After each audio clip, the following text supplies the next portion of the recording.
गिबियावनो बयखौबो बड' निउस इउटुब चेनेलनि गोदान खौराङाव बरायबाय। नोंथांमोननि थाखाय बे समाव माखासे खौरां लाबोदों।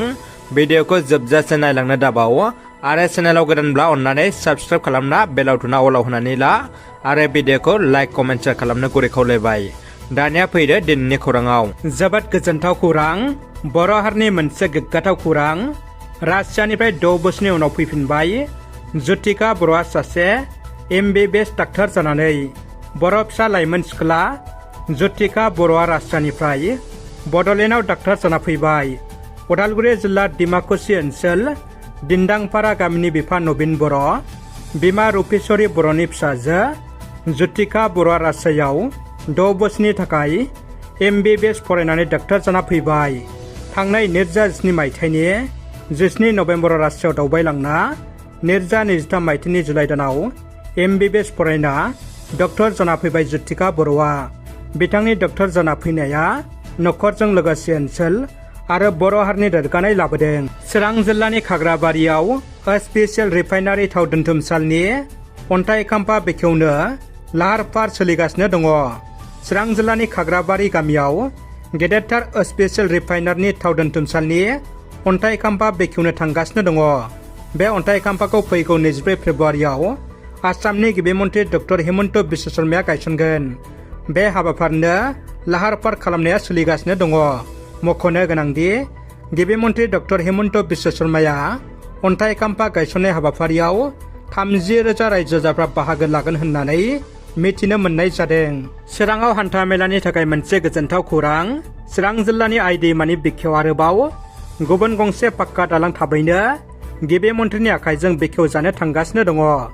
गोबाव बोसोर आइ दैमानि बिखायाव दलं गैयियाव दिप गेजेराव थानाय रोजा रोजा रायजो जानाय उगुरि हालामनि बेंटल टुक्राझार आरो खयला मैला हालामनि रायजो जानायफोरनि गाहाय हान्था मेला खालामग्रा लामाया सुस्रांजानो थांगासिनो दङ।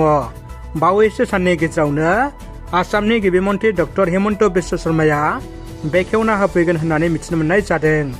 गोदानै लुफुंनाय पाक्का दालांखौ सलार लाहैयो जायगानि MLA जयन्त बसुमतारी बिथाङा।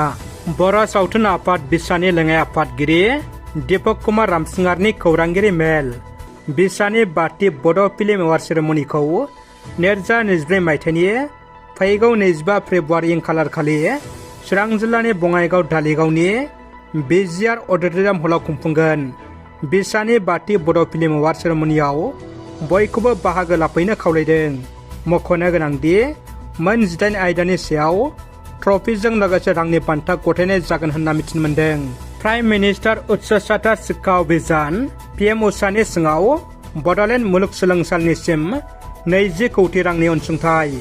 भारत सोरखारनि ministry of education higher education डिपार्टमेन्टआ प्रधान मन्त्रि उच्च शिक्षा अभियान PM उषा स्किमखौ गनायथि होनाय उनाव दिनै जम्मु आरो काश्मीराव मोनसे जर'खा हाबाफारिनि गेजेरजों हादरनि गाहाय मन्त्रि नरेन्द्र मदिया डिजिटेल लन्च खालामनानै होयो।